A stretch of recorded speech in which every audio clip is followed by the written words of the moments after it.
Hello guys, luto tayo ng adobong manok with atay. Sahog. Paminta. Magic sarap. Seasoning.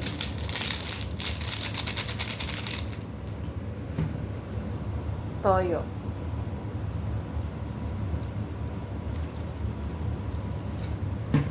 Then mix. Ayan na siya. Tatakpan na lang natin. Antayin natin siya kumulo. Tapos ilalagay natin yung atay. Ito na guys. Kumukulo na ating adobo.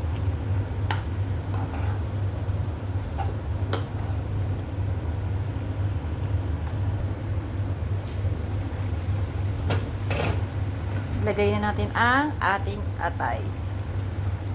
Atay ng manok. Tapos halo-halo.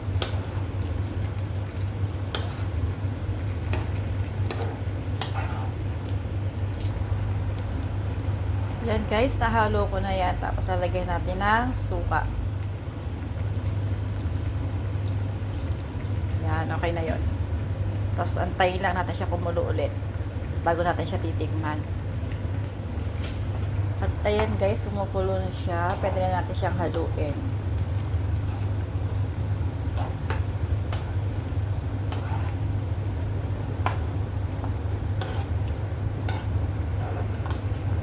Tikman natin.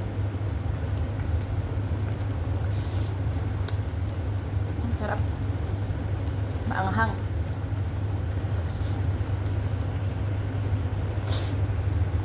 Lagay natin siya ng konting asukal.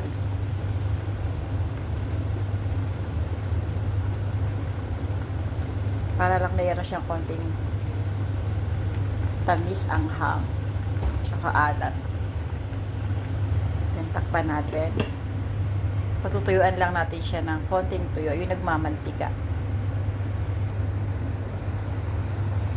Yehey! Pwede na ang ating adobo. Luto na siya. Pwede na tayong kumain. Yan. Diba? May sabaw-sabaw siya. Para pag inilit, hindi siya dry. Kain na tayo.